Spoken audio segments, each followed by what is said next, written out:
Eh, Baik, Assalamualaikum warahmatullahi wabarakatuh. Saya akan menjelaskan tentang bagian-bagian sel. Yang pertama itu adalah membran sel. Membran sel itu adalah bagian terluar dari suatu sel yang berfungsi untuk melindungi bagian dalam sel. Yang kedua yaitu itu ada ribosom. Ribosom merupakan organel terkecil yang tersebar di sitoplasma, merupakan organel terkecil yang berfungsi untuk menerjemahkan RNA untuk menjadi protein.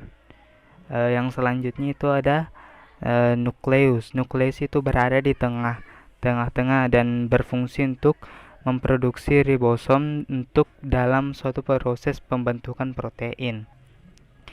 Yang ketiga itu adalah vesicle. Vesicle itu berada di dalam suatu ruang yang dikelilingi oleh membran-membran sel yang berfungsi untuk menyimpan dan mengangkut zat dalam sel. Lalu ada eukaryotic cell. Ini adalah model dari eukaryotic cell yang ditemukan dalam tubuh manusia, hewan, maupun tumbuhan. Lalu ada retikulum endoplasma kasar yang terdapat di dalam sitoplasma dan berfungsi untuk memproduksi dan mengemasi protein.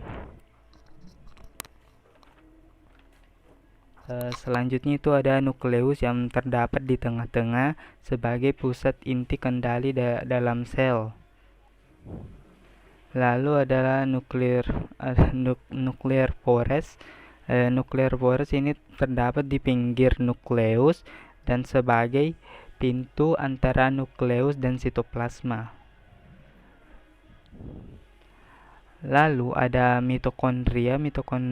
Mitokondria ini berfungsi sebagai pembuat energi bagi tumbuhan di dalam sel atau respirasi seluler.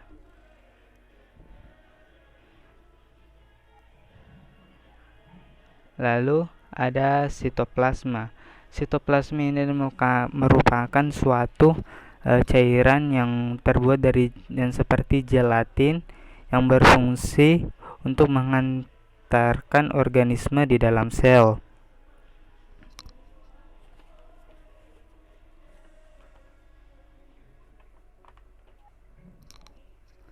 Lalu ada kromosom. Kromosom ini berada di dalam nukleus dan berperan dalam pembelahan sel, mengganti sel rusak menjadi sel baru agar DNA tetap utuh. Lalu ada nuklear membran. Dan nuklear membran ini merupakan bagian paling luar dari inti sel, tempat pertukaran zat dengan sitoplasma. Lalu ada centrioles yang berada di dalam nukleus yang membantu untuk pembelahan sel dengan memfasilitasi pembelahan kromosom.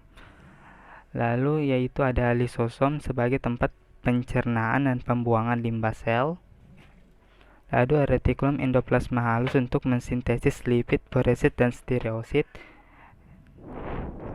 Lalu ada Golgi, tempat untuk modifikasi protein dan mengirimnya ke semua bagian dari sel. Lalu ada sitoskeleton yang untuk memberi dukungan dan struktur pada sel. Baik, itulah tadi bagian-bagian sel. Saya Tusramadil Marid. Terima kasih. Assalamualaikum warahmatullahi wabarakatuh.